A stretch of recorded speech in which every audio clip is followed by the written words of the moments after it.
인간은 고난과 시련의 상황을 변화시킬 수는 없다. 하지만 그에 대한 자신의 태도를 선택할 수는 있다. 즉, 나를 죽이지 못하는 고난이 나를 성장시킨다고 생각할지, 고난에 빠져 허우적거리며 내 인생을 원망할 것인지 스스로 선택할 수 있다는 것이다. 내 생각이 나를 구성한다. 안녕하세요, 에고타르트입니다. 지금부터 2차 세계대전 당시 나치의 죽음의 수용소인 아우슈비츠에 갇혀있던 한 남자의 이야기를 하겠습니다. 훗날 온갖 고초를 겪은 수용소에서 해방되어 죽음의 수용소에서라는 책을 쓴 빅터 프랭클 박사입니다. 이 남자를 통해 제 마음에 와닿았던 두 가지 화두에 대해 덧붙여 설명하겠습니다. 첫째, 결국 최종적으로 분석을 해보면 그 수감자가 어떤 종류의 사람이 되는가 하는 것은 그 개인의 내적의 결과이지 수용소라는 환경의 영향이 아니라는 사실이 명백하게 드러난다. 즉, 자신의 태도나 자세에 따라 어떤 사람이 될지 선택할 수 있다는 것입니다. 현대의 시간을 살고 있는 우리는 죽음의 수용소라는 워딩이 크게 와닿지 않을 거예요. 그곳은 옆에서 이야기를 나눈 수많은 동료들이 시신이 되어 수레에 실려 나갑니다. 수용소 내 커다란 구덩이에 불규칙한 젠가처럼 시체가 쌓여갑니다.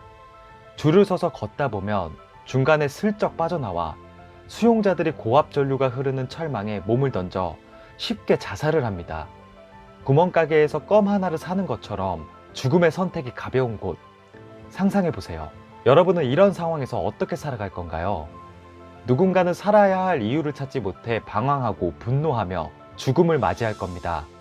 똑같이 극한의 상황에 처해 있던 누군가는 매일 살아야 할 이유들을 찾아 소중하게 간직했을 거예요.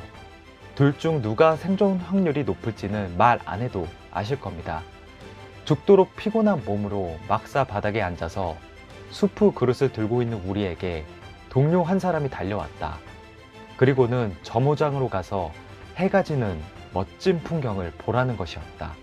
구름 사이사이를 붉게 물드는 세상의 아름다움 속에서도 내가 살아야 할 이유, 즉 삶의 의미를 찾을 수 있었던 거예요. 많은 책들을 읽다 보면 각자 이야기하는 방식이 다를 뿐 삶을 관통하는 철학적 메시지는 동일한 경우가 많습니다. 빅터 프랭클 박사는 수용소에서도 오직 한 가지, 자유는 존재했다고 얘기합니다. 자기 행동의 선택권, 그리고 실현에 대한 태도를 결정한 권리, 여기에 답이 있다는 것입니다. 빅터 프랭클은 유대인이라는 이유로 아우슈비츠 수용소에 갇혔습니다. 만약 빅터 프랭클이 내가 통제할 수 없는 본인이 유대인이라 수용소에 갇혔다, 그것에 초점을 맞췄다면 절대 살아남을 수 없었을 겁니다. 내가 통제할 수 있는 것에 집중하세요. 실현에 대한 태도를 결정한 권리를 마음속에 새기셔야 합니다. 다시 한번 말씀드릴게요. 우리는 실현과 고난에 대한 태도를 결정할 권리가 있습니다. 둘째, 내가 사는 이유, 삶의 의미가 나를 숨쉬게 한다는 것입니다. 빅터 프랭클 박사는 죽음이 산재해 있는 곳에서 끝까지 살아남은 사람들에게 공통적인 한 가지가 있다는 사실을 발견합니다. 그들 모두 삶의 의미, 내가 살아야 할 이유를 가진 사람들이었습니다.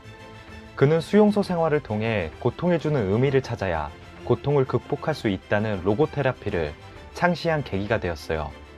여기에서 의미는 포괄적인 개념은 아닙니다. 사랑하는 가족들을 만나는 것, 빅터 프랭클 박사처럼 내가 느낀 모든 과정을 책으로 남기겠다라는 지극히 개인적이고 구체적인 의미가 중요합니다. 남들의 의견은 하등 중요하지 않습니다. 나에게 중요한 의미면 되는 거예요. 니체도 말했습니다. 왜 살아야 하는지 아는 사람은 그 어떤 상황도 견딜 수 있다. 훗날 프랭클 박사를 찾아온 내담자 중에 아내의 죽음으로 삶의 의미를 잃어버린 남자가 있었습니다. 그는 아내가 죽었고 더 이상 내가 살아갈 희망이 없는데 나는 왜 살아야 하는지 물었습니다. 프랭클은 되물었습니다. 만약 선생님이 먼저 죽고 아내가 살아남았다면 어떻게 됐을까요? 내담자는 아내는 도저히 버틸 수 없었을 거라고 답했어요. 프랭클은 이어서 얘기했습니다. 부인께서는 그런 고통을 면하신 겁니다. 부인이 그런 고통을 겪지 않게 한 게 바로 선생님입니다. 그 대가로 지금 선생님께서 살아남아 부인을 애도하는 것이 틀림없습니다. 내담자는 악수를 청하고 조용히 나갔습니다. 이렇듯 심장을 꿰뚫는 고통이라 할지라도 의미를 찾을 수 있고 의미를 찾아야 삶을 영위할 수 있다는 것입니다. 지금까지 빅터 프랭클 박사의 죽음의 수용소 에서를 통해 저자의 생각과 제 생각을 덧붙여 얘기했습니다. 여러분은 성공을 하기 위한 자질이 무엇이라고 생각하나요? 저는 1900년대를 살았던 정신과 의사인 빅터 프랭클 박사의 이야기에 전적으로 동의합니다. 자신의 삶이 어떤 상황이든 그것을 받아들이는 본인의 태도에 달렸으며 인생을 살아가는 자신만의 의미를 찾아야 한다는 것이죠. 이상 에고타르트였습니다. 여러분의 성공을 돕는 또 다른 인사이트를 가지고 찾아뵙겠습니다. 감사합니다.